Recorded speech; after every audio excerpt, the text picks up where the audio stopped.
that progression trained me not to see organization as financial entities, technical system, or management structures, but as a living socio-technical information, decision-making processes, people, technology.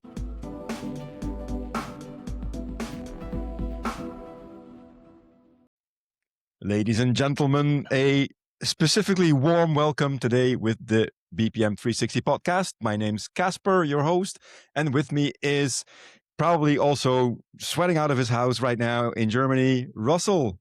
How are you, my friend? Is it as warm as it is where I live? It definitely is warm here. I've got the window open and I'm actually not at home. I'm on customer side. We had a 2 days workshop. Yesterday we started in the afternoon, and by 4 o'clock or 5 o'clock in the evening, we were just cooking. The brain was like I steamy. can imagine We that. couldn't concentrate anymore.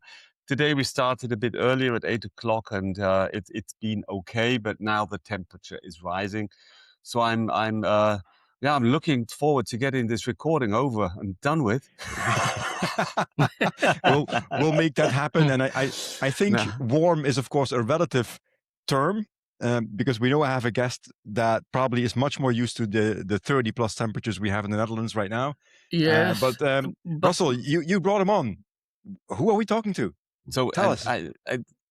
We've got on the show nobody less than Petros. And Petros I've known for many years now, working together with him, and I'm really stoked to have him on the show. And I think independent from the projects we've done together, I've seen and heard a lot about his works and his readings and his books. So I'm really stoked to have Petros on the show. And first and foremost, I would like to welcome you, Petros. Yeah, and please welcome to the show. Give us, Caspar, and our audience a bit of an introduction. Who are you? Where do you come from? What are the topics that really drive your passion? Because one thing I can tell you up front about Petros is that I always thought I'm the chief cheerleader of BPM. I thought I was passionate as hell. But then I got to know Petros, and talking about passion for BPM and EAM and all these topics, I don't know anybody who really excels his passion. So this is something. Welcome to the show, Petros, and please give us a bit of a brief introduction to who you are. Hi, guys. It seems that things are changing in the world, and we will be going in the summer or in May to Germany for holidays instead of Germans coming to Greece. And believe me, here. Yes, the world is turning upside down. Absolutely. So I'd just like to say that I'm just a Petros, and I will explain that. I don't like to call myself an expert, and I will explain that. I just want to call myself very experienced and very specialized on a simple matter that I spend my life. And this is BPM, EA. Enterprise architecture, and basically it is something which is not a lot of people know about it. It's system science. This is my PhD, but I will explain this later on. So cool. I can start explaining my academic formation. If that's okay, then I can explain a bit of my professional experience. And then I have a real example how BPM and EA worked in real life, something that it was published, and I can share with you. And then I have some, let's say, some opinions about some some counterintuitive opinions about some terms and methodologies and so on and so forth, you see, about BPM and EA, which I would like to share with you. So let's get into it. Yes, right. go ahead, please. So let's go. But don't take your time as well, also to maybe give us a bit of background. Where are you currently? What's your background? Personally. So Now I'm home. I'm in Greece. This is my kingdom, my office at home. and I've got about 6,000 books, hard books, around me. So this is where I live, and this is my life. I love very much what I do, and now after, let's say, about 40 years of experience, I'm only 22 and getting to 23. Oh, very good. But I've got 40 years of experience. That's And what they're looking for, right? But Yeah. that's necessary. In the job situation nowadays, if you look, that's exactly what they want to have. They want to have somebody Yes. who's 23 years old and 40 years of experience. That's the skill profile. So you're just right for the job market now. Yeah. Oh, cool. And I have two passions. I'm reading about my science like hell, wherever you put me, on a plane, in a lounge, in a meeting. Uh, Before I got married, when everybody was rushing, I was reading my books. Uh, so my wife never forgave me for that. And I used to do very much martial arts, but now I'm 63 and I cannot do it anymore. It was something that shaped my character as as person, Zen and stuff like that. So basically, this is me in a few words. And if you don't mind, I can now start talking Yeah. about my academic experience or my academic background. Is that Feel okay? free. Yeah, yeah. Yes. All right. So before I speak about my professional experience, I think it's important to explain the academic formation that shaped me. My academic path moved step by step through the anatomy of the enterprise. First, BSc in Business Administration, then MSc in Computer Information Systems, then MSc in Business Systems Analysis and Design, and finally a PhD in Systems Science, which is basically Business Systems Analysis and Design as well. And my PhD is those days it wasn't very popular, but now you can say it is popular because it was about digital transformation and the fourth industrial revolution. So that is That is a hot topic right now, indeed.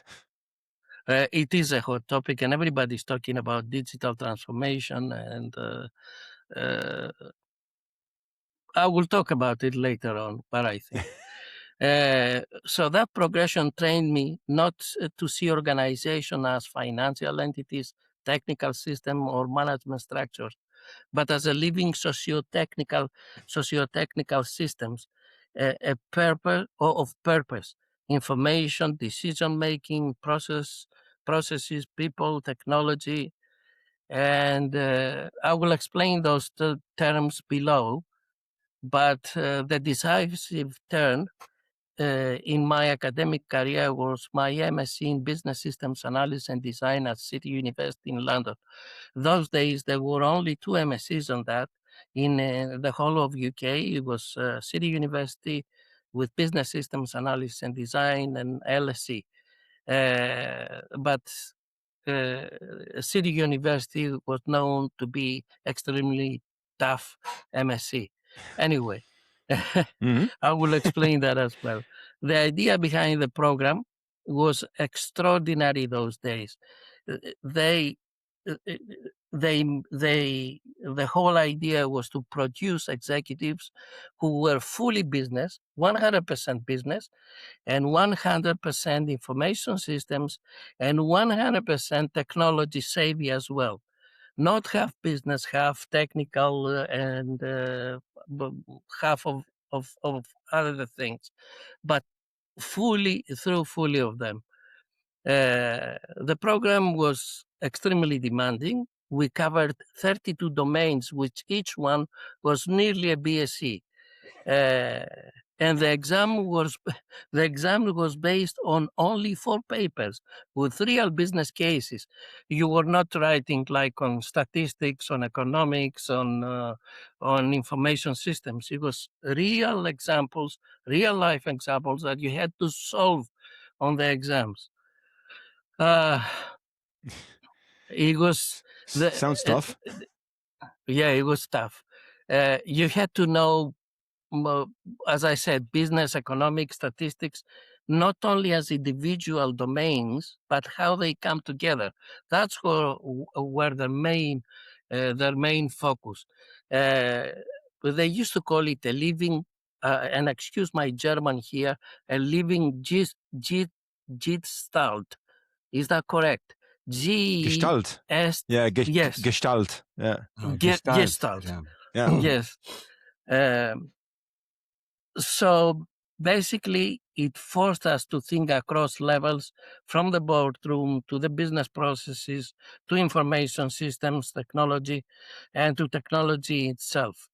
If it sounds like an enterprise architecture to you, this is more or less what it was in these days. I'm talking about 1991. It was so demanding that more than 80% of the class failed in more than 2 papers. They finished. I passed, and I was one of the 2 students selected for an external project. I was asked to do a decision support system for the decision group of Cooper, Celibra, Deloitte in the City of London. And that the condition were I signed the contract with them. They were my clients. It was so serious, the whole thing, it was so serious. I signed the contract. And if they rejected my my project, then I wouldn't have gotten an MSc. It was so hard. So I worked for 3 months, 18 to 20 hours a day, nonstop. And in the end, Deloitte was so pleased. They even paid my student loan, something which was not provisioned in the contract. They felt obliged, you see, to give me something. But the funny thing in those days, because it was the Yappies days, it was like me. I had long hair, you see, it was unshaved, and I had only one tie. One tie is like my whole the tie of the partner. It was like my whole fortune. So I remember the funny stuff is like, in a very gentle, nice way, the partner came up to me and said, "Listen, Petros, we have got some sort of a dress code here, and uh, please take this big amount." They gave me about £2,000 to get dressed. Oh, and Yes. Jesus, we're talking about what, 1990s, Petros? When this happened? 1991. Yeah, that's a lot of money. That was a lot of money, and I just me, I just got a couple of ties and a couple of shirts, but then I spent it on books. So they didn't see. They did not Of course you see. did. They did not see a big difference, but then they understood. They did not. They did not say anything more, so they let me do the job. um, that experience taught me a lesson that stayed with me for the rest of my career. Knowledge must become useful. It must help people make decisions, solve problems, coordinate action, and act intelligent. City University taught me, as I said, how to go from business process, from strategy to business processes, down to information systems, and then to technology. Now, to give you a sense how extreme the project was, it was like we were asked, for example, to design a BPR approach based on the economic concept of transaction cost. I don't know if you know this concept. It's on transaction cost. And then we had to use statistics to optimize the head of a big frame, uh, mini frame or frame, Mm-hmm. an Amdal computer to minimize the revolutions of that the head had to actually run to hit one record. Basically, save a few milliseconds, you see, of an Amdal. Ah, yeah. You You're remember talking about you're talking about a spinning the the old disk, the old hard disk, the HDDs that had spinning discs with the head. Well, if you shave a couple of milliseconds off each time that they move, that's a lot of time in total. Exactly. So we use statistics for that, you see, and I was one of the best students, but still, I never got an A. They were so tough. I never got an A. Oh. The people that were running the course, it was they were practicing managers, and the dean was a distinguished member of the technology team of the House of Parliament. So basically, and they were the founders of IBM in UK. So basically, they were very, very, very experienced people, and they tried to give us as much as possible. I loved that MSc that much, so I decided to follow a PhD as well on the same topic, and I finished it after 9 years uh, uh, part-time because I was working and doing it. And for my MSc, I've got a paper out with in a special edition with two Nobel laureates. I mean, one Nobel laureate in economics, and who were the auditors, and one of the fathers of system science that he was proposed for a Nobel, but he did not got it. So basically, that's my academic stuff. Nice. That's impressive. Okay, so what would be really interesting? So if you jump into the use case of in your professional career, then saying, okay, so how much of the theory was could you actually take forward into this use case you want to talk about, and how far do you see there's a gap between the, let's say, academic ideas that you've been thinking about and working on, and the practical implication, so how far are they away, or how far do you think nowadays people should go back to the basics of understanding some of the fundamental principles more from an academic perspective, because in practical environments they're just ignored for pragmatic reasons or for political reasons. So, but just give us an input on your practical, let's say, use case, and elaborate a bit on how you see differences, or it is vital maybe for people nowadays to still not forget the academic background of what we're talking about here. Well, in my case, basically, I focused on information system methodologies, hard and soft system methodologies, which I will explain later on if you don't mind, and critical system methodologies. There is a whole field about that.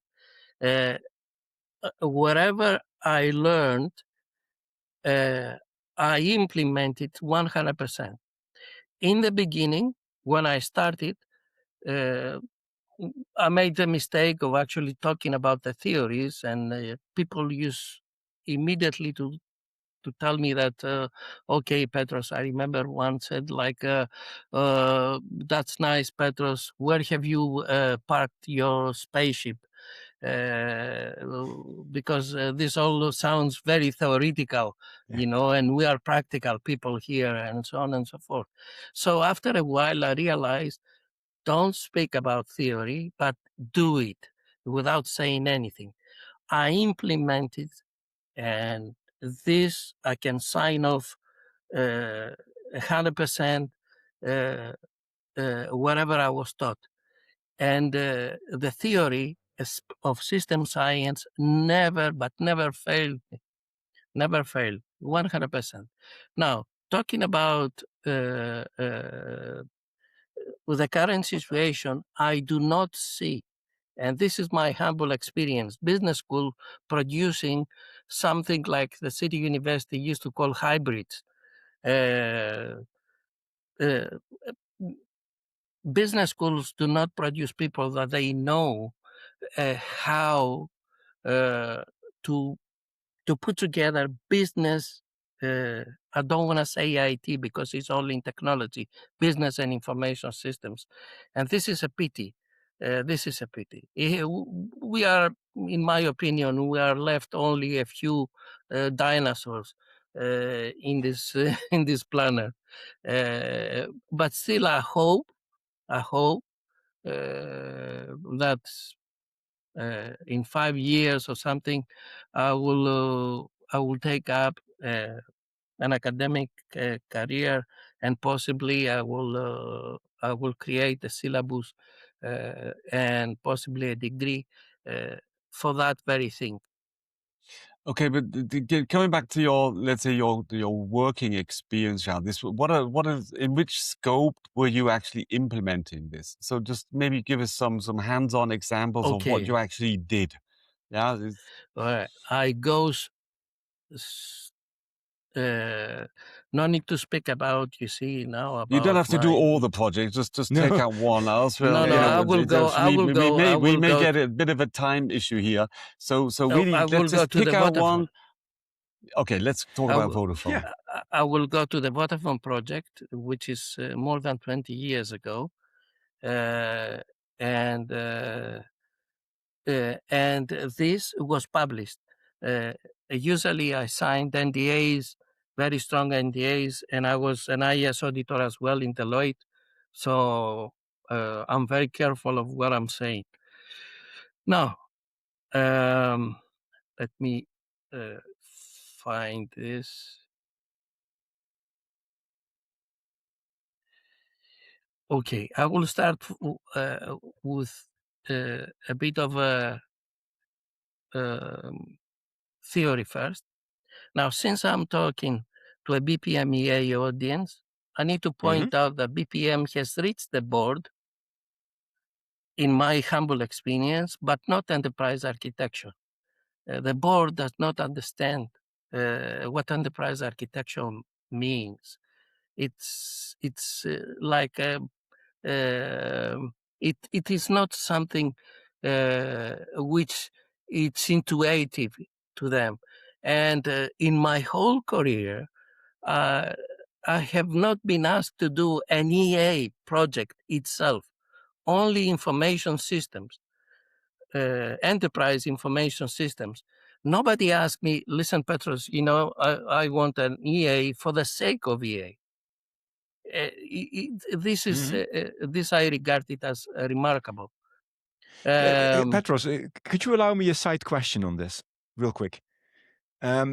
When you say BPM has reached the board and enterprise architecture hasn't, would that also be part of the explanation why you very often find enterprise architecture still, let's say, tucked away in IT, while BPM very often has a place in the business?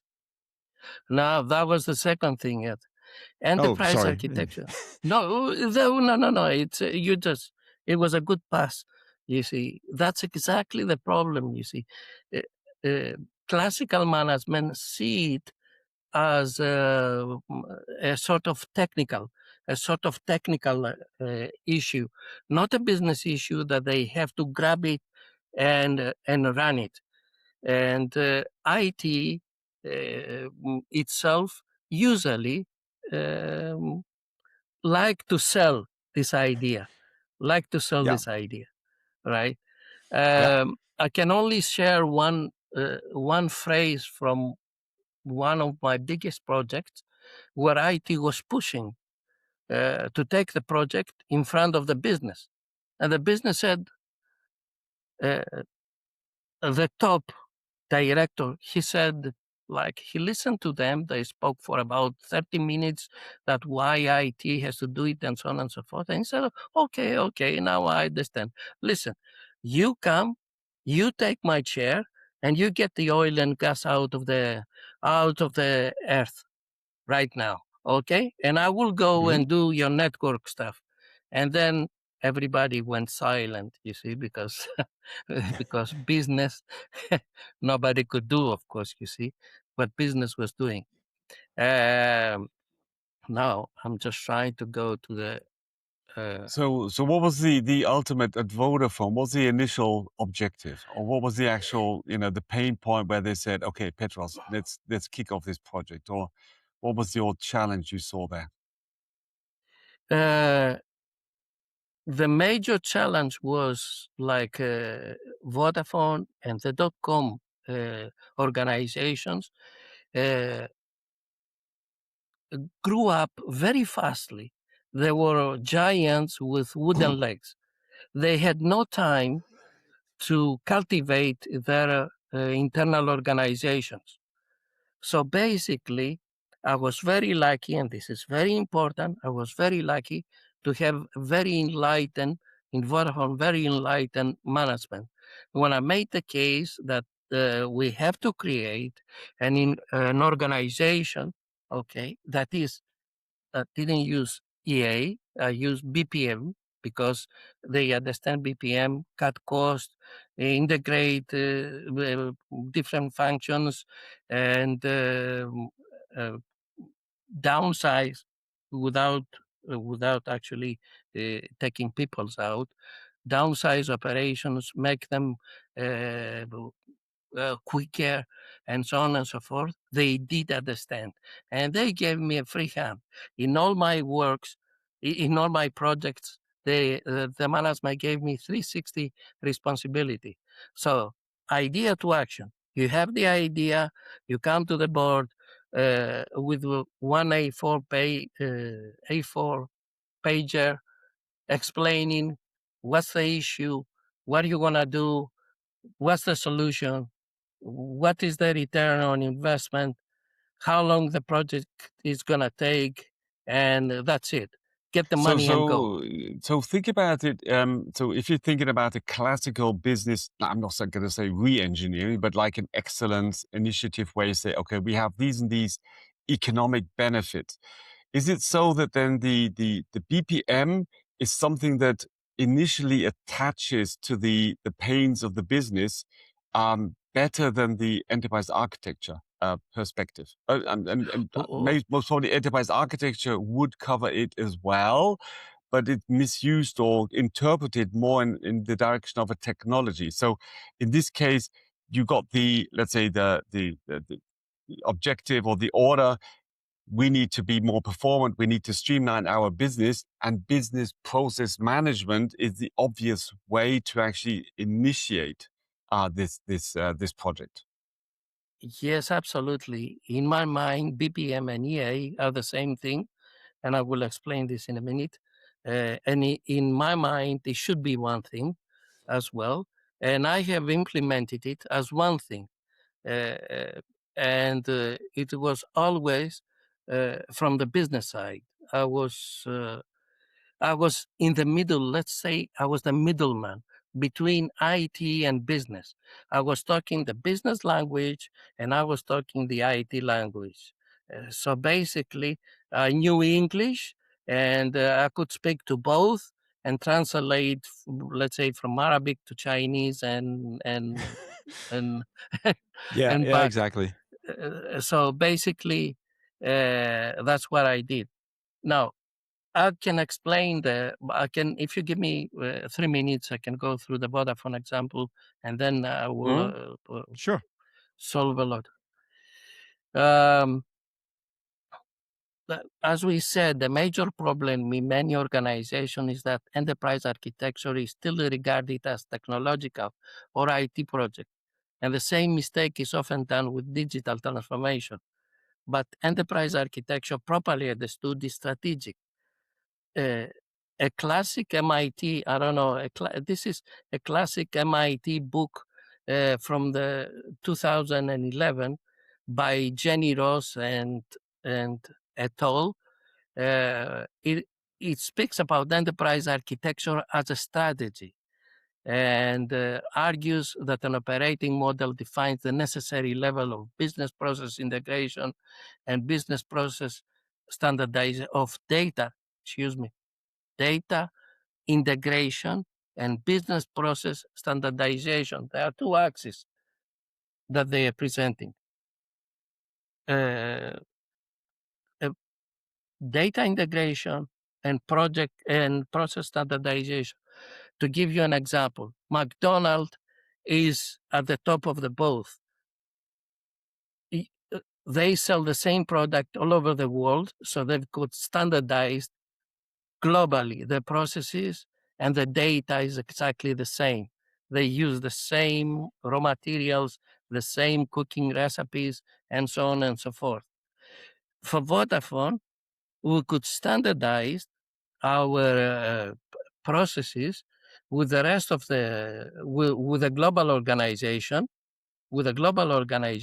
but we could not integrate our data with a global organization because, as per the Constitution, we were not allowed to take personal data outside the country and share it with another entity, even those days with a European country.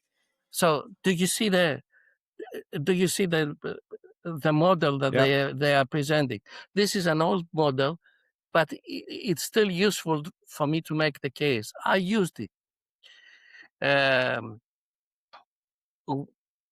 This model immediately implies that the enterprise architect must understand business strategy, the context between touching systems architecture. The first task is therefore to define the business boundary, as it's called. What business is the enterprise really in, and what business it is not? This may sound abstract and philosophical, but it's extremely fundamental. I give you an example. For people who have done marketing, Levitt's classic idea of marketing myopia, have you come across that? No. I will explain. But that's it. Yeah. Marketing myopia warns that companies fail when they define themselves too narrowly by current products or technologies, rather by a deeper customer needs they serve. For example, he gave the example of a railway company. That was a true example in the States that thought it was in the railway business and not in the transportation business. Okay. In transportation business, you have to compete with airlines, but in a railway business, you have to compete only with other railway competitors. So this is very important. And now we'll come to Vodafone. For Vodafone, a telecom operator thought in the beginning as a telecom operator that it's only a mobile company. And this led in the early 2000s. Sergent, the founder of Vodafone, thought that everything is going to be mobile by 2010.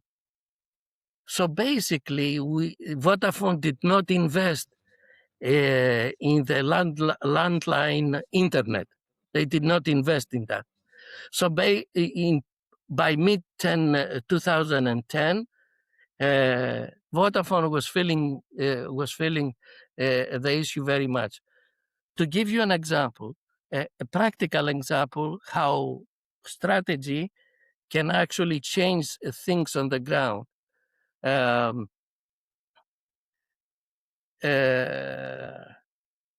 the billing system was not ready for convergent billing those days. This is billing for multiple services such as mobile, fixed landline, land-based broadband, internet, and infotainment in one bill. Do you understand what I'm saying? Yeah. I mean, they're typically very different services that you provide as a company. But when you presented it as a package, you could actually had the marketing freedom to for a client that uses a lot of broadband. You could give him discounts, you see, regarding regarding other services as well. But they missed it. It was so difficult. The billing system was not ready to do that. Ah, okay. Yeah, I got it. So the strategic boundary question became an architectural one. Is Vodafone only a mobile operator or a broader communication and digital service enterprise? You see? So, yeah, what was the outcome of that?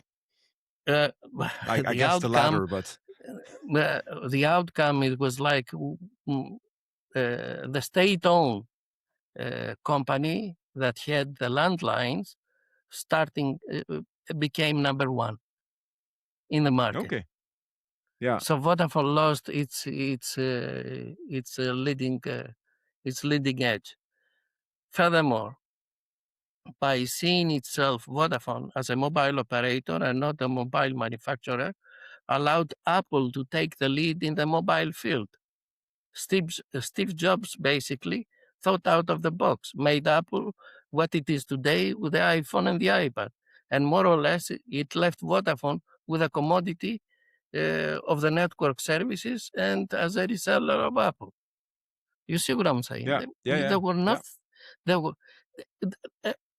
iPhone should have come from telcos, but it came from another industry totally, and took telcos, you see, by surprise. by Absolutely. surprise. Yeah. Interesting. If I can make a small jump, Petros, as Russell indicated earlier on, I always take one eye on the clock as well. There's one statement that you made earlier that I would really love to just dig into a little bit before time runs out. You said, and I totally agree with that, but there's a lot of people who don't, is that BPM and EA are basically the same thing. And I always say they're very complementary. They might have different types of people in it, but they serve the same purpose. Still, yet, in a lot of clients that I talk to, I see that there are two separate groups in the same company. How is your experience on that? And why do you say they're the same thing, as there will be many people probably doubting that? Well, if you start to explain to the management, you see that to hire management that we have to do EA and so on and so forth is not going to work in my book. So basically, you go along. You say, okay, we're going to do BPM, but we're going to do BPM in the Aris way. I used Aris in all my life, you see. And Aris actually operationalizes Zachman. If you know the Zachman framework. Yeah. So Aris is basically, you are not doing enterprise architecture. You're supposed to be doing BPM, but basically with Aris, you are doing enterprise architecture because he has got all the things that enterprise architecture needs. And more or less, there is something which I will explain later on about TOGAF. It provides systemicity. Systemicity means now. Let me explain that by a question that I had by a customer. There was a customer, you see, that he was very, very philosophical about the difference between workflow and process. And when I went to their offices, he came up with a 45-page, you see, document explaining the difference. And to be honest with Bloody hell. honest to God, I just said, believe you. no. He said, read that and tell me your opinion. I said, no, thank you. Well, Oh, I wish I could do that from time to time. I said, no, thank you. I turned to his boss and I said, I can charge you. My fee is very high, so I can charge you a day's fee if you want me. Just sitting here having coffee for something that can be explained in one sentence. Okay. What do you want me to do? Do you want me to charge you for nothing, or do you want me to tell you the sentence? And I'll basically, take they that said, option. I'll take that option. Yeah, I'll take the option Petros, as well. yeah. Okay, Do let's the take the sentence. option. so I said it's unfair. Okay, so I pushed the document away, and the guy was really disappointed, and he asked me, "No, you have to read it." I said, "Okay, I will take the document. I will read it over the weekend." But a process. What's the difference between a process and a workflow? A workflow, it's one flow of 6. You've got organization flow, application flow, data flow,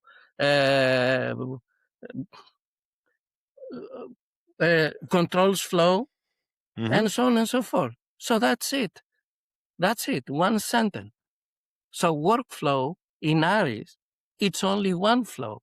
And the thing is, the magic about ARIS, and I'm saying that as a PhD who have go through all the methodologies, the information system methodologies, and so on and so forth, is that you get the systemicity. All of these flows, they are integrated at the point of ARIS function, at the point of activity. You get my point? Yeah.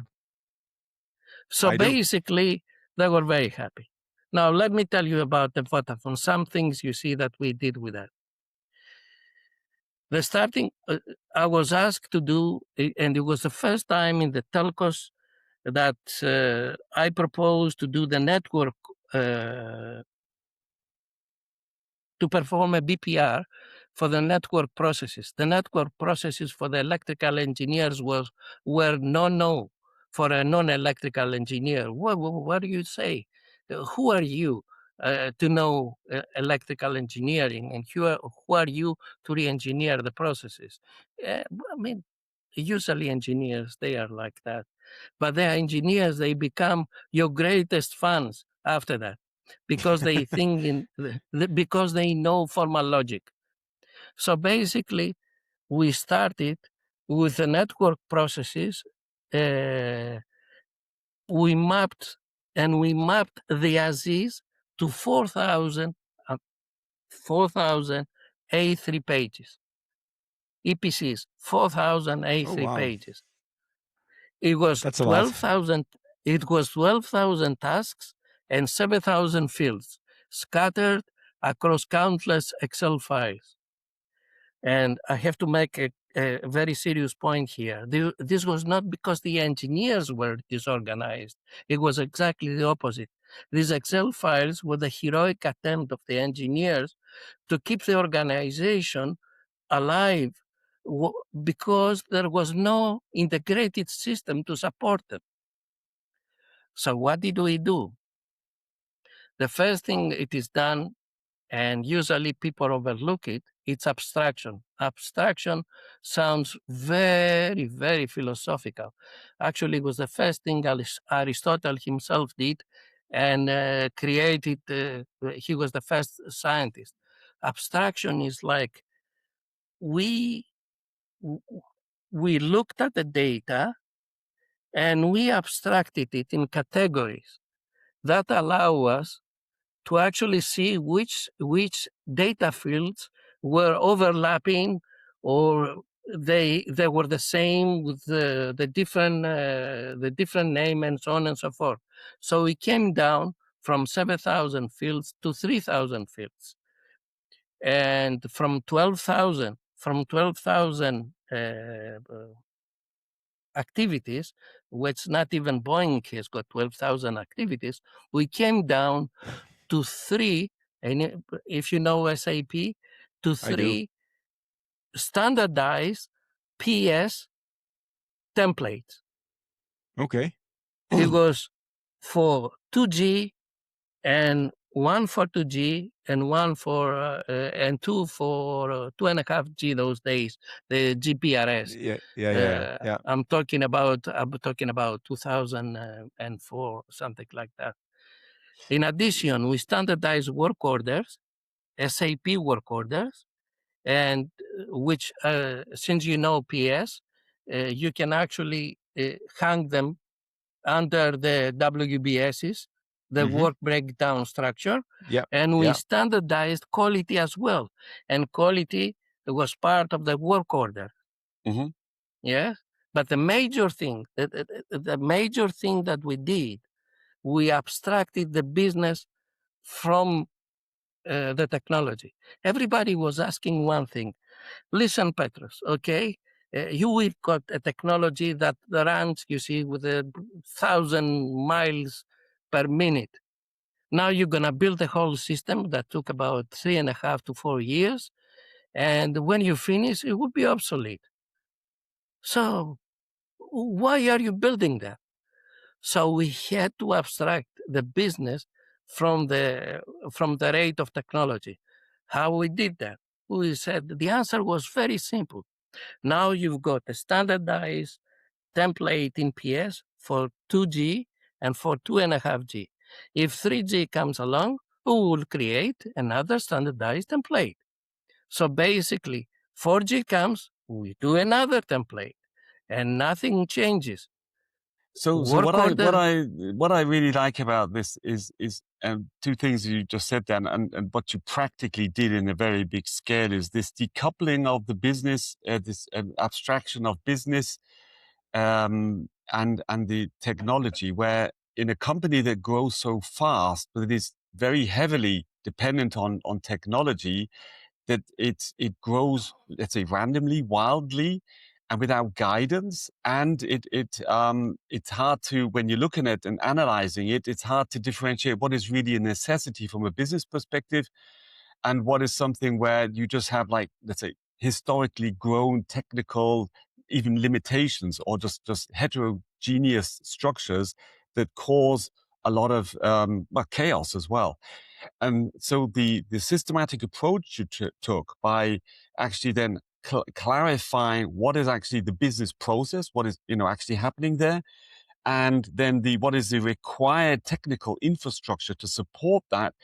Seems to be a fundamental element that if you do not have that in place, you're especially in a business like telco, but I think also in production, and there's a lot of businesses that if they do not have that the differentiation, that they're running into trouble. Now, on the other hand, if you're talking about BPM and AI, and that it's one, to be able to manage that properly, they have to come from one, let's say, meta model. So it cannot be that you say, let's just manage our business processes and somebody else manages the technology stack with an enterprise architecture, or else they will also be disjunct. Yeah, so they will be following different objectives and they'll not be aligned.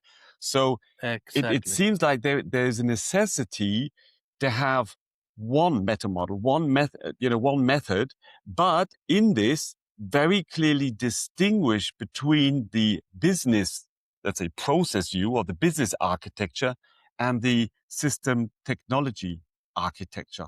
And that's something I really like that, because and looking at customers, you were put into a situation where everything had already happened. You were tidying up. Yeah. So, and I think that's a tough job to really go in, and on the one hand, you have hands-on issues and pain points and projects that are running bad.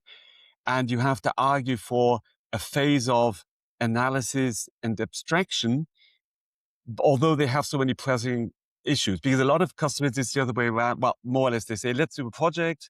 We want to go greenfield to a new, like process environment. And it sounds easy because you start off with the abstraction level. Everybody agrees. And then you start purchasing new systems and reorganizing your flows and your processes, but on a living system that is already so grown in such a dysfunctional manner, really reworking, as you said, eliminating all these unnecessarily, project templates and WS elements and all these, bringing things down to standardization. That's a real challenge.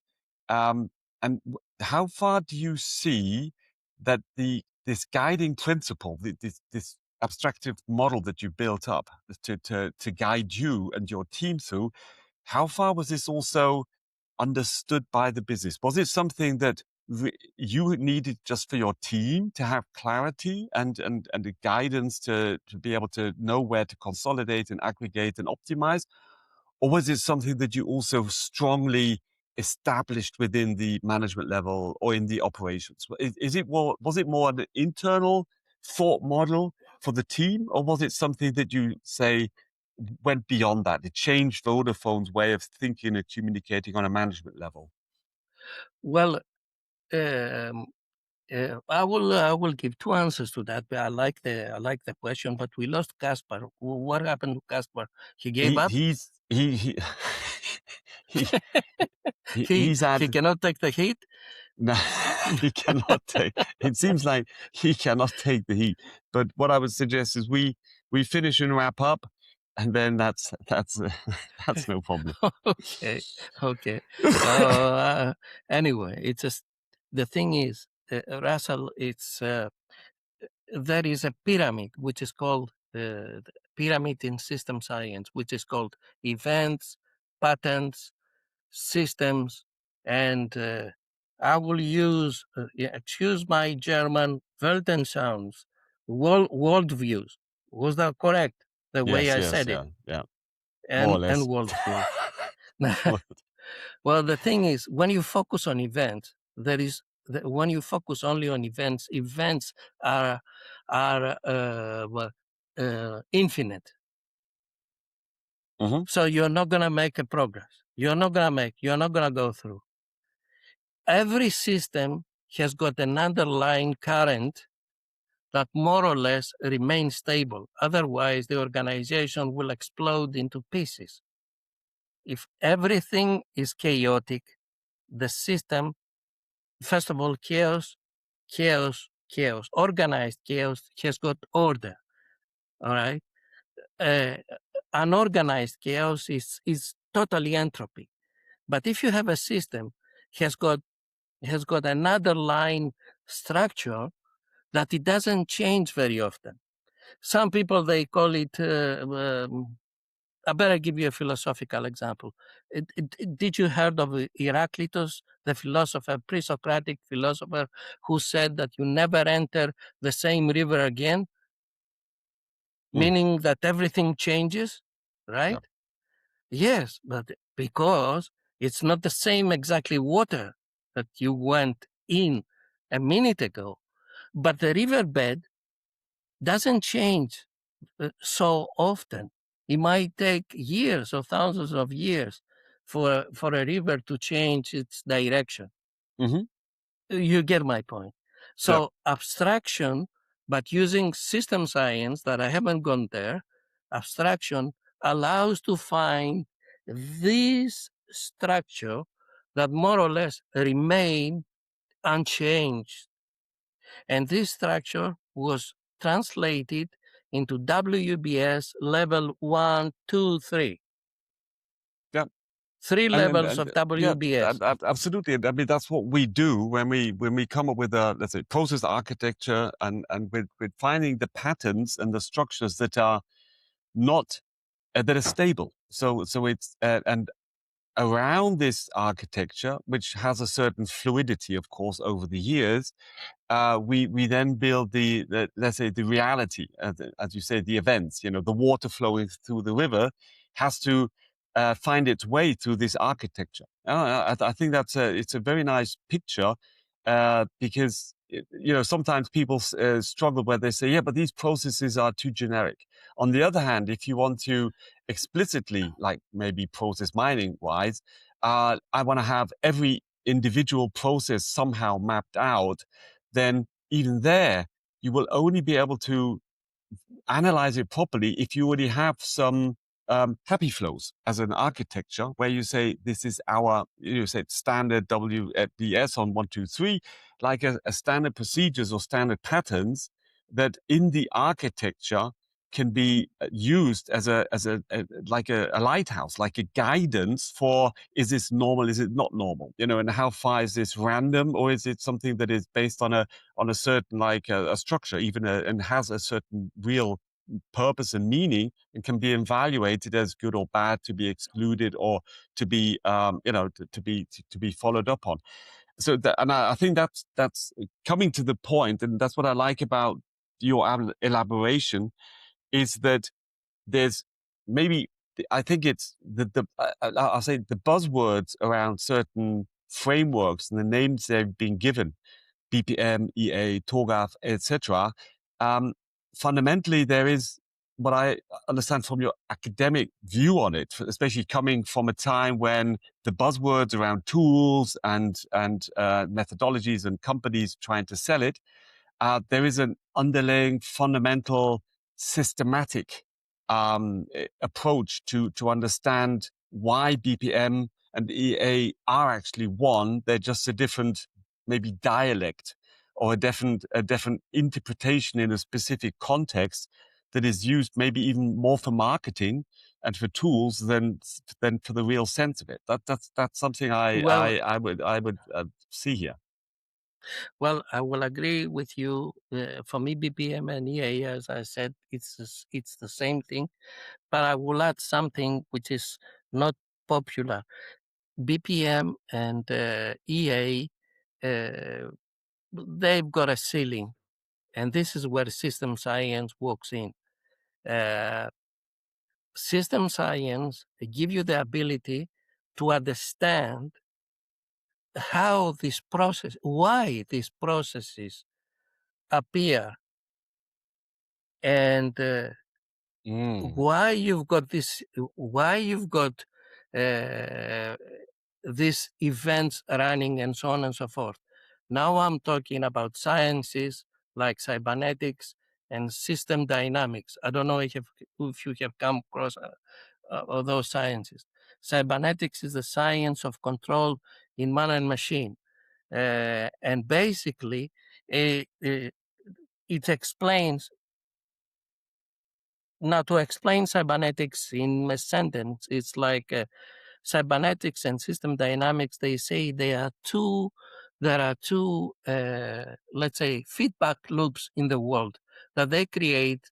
The EA structure, let's put it this way, and the BPM processes. Those two feedback loops, one it is called negative and the other is called positive. That comes out of biology and nature, by the way. Negative means that you've got a deviation from the target and it has to close. It doesn't mean negative is bad.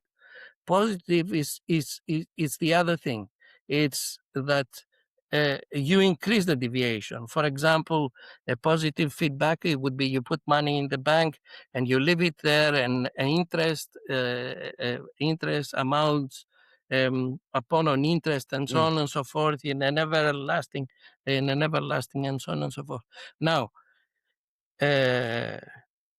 human body is like that. All right, that's why it comes from biology. Those negative and positive feedback loops is the deep structure of the systems that they create. Whatever we've got as processes and whatever we've got as EA is the visible part. I don't know if I'm making myself. I don't know if I'm making myself. Yeah. So it's definitely going. It's definitely going on a level, I would say, beyond. So what I really like about this, and maybe we should at some time dig into that in a separate session. It's like the sometimes you have like theories where they just scratch like sometimes a very simplified atom model. Yeah, they explain certain phenomena, but they don't actually really look at the underlying principles that actually, as you say, actually make processes actually appear, yeah, or even in an organization. I So, will so give if you. you're, you know, if that is something that you say is really helpful, but just because we're coming to the end of the time as well, Petros. But if you're looking at this aspect of BPM and AI is the same, and that there are underlying, like, you know, the system theories and cybernetics that can help you, what would you say when you're looking at your experience you have and the way people are going about projects? Is there a specific, maybe even a book or something where you say this aspect is something that is too often not considered? And if somebody, you know, our listeners are classical BPM practitioners, yeah, in various different roles, from a consulting side to a process owner side to a BPM center of excellence lead. So just in a nutshell, or a recommendation, what from this very deep and extensive, you know, if you say, yes, you have to read 6,000 books, maybe that's something they will not manage in their lifetime. But if you'd have to bring it down to 1 or 2 points that you would really recommend, that this will be something that'll take our listeners to the next level, or to say, to give them an insight where they say, give them an aha effect, something to that. What would your recommendation be as a topic or book or thing to look at and for a BPM practitioner?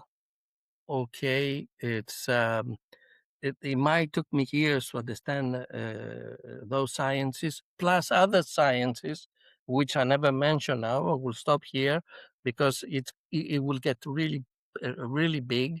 The field is extremely big and difficult. I would recommend, there is a book by Stanford Beer, not Mm-hmm. one book, many books. Stanford Beer. Beer is like the beer in English, all right? That's his second name, who was about organizational and managerial cybernetics.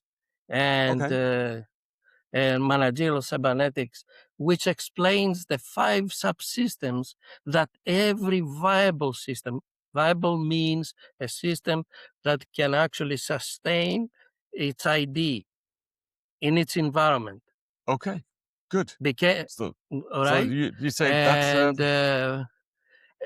there is another book which I don't remember. That's a difficult book, but very big on system dynamics, which is about system dynamics. Now I'm talking about books in the 70s and 80s. The science from there have uh, have gone forward, but still there is another book which is business dynamics, and it explains.